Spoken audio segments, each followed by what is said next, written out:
mine tanker. Du ved, man går bare og går. Jeg så mit spejlbillede i et vindue, så jeg satte lige mit hår. Sådan.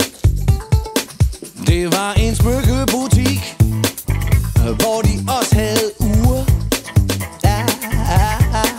Nogle store dyre krydder, så jeg måtte lige hen og lure.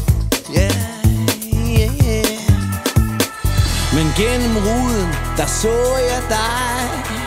Du stod ved kassen og smilede til mig. Du havde rødt hår, og så blev det alvor. Rødt hår,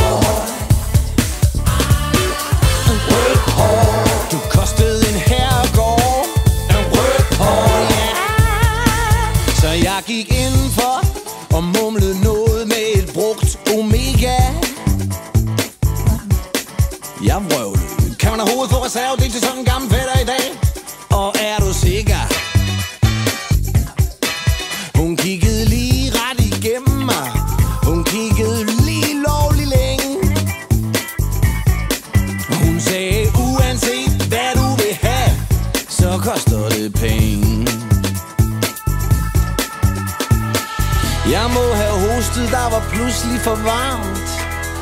Sikken voldsom trængsel og alarm. Hun havde rødt hår, og så blev det alvor.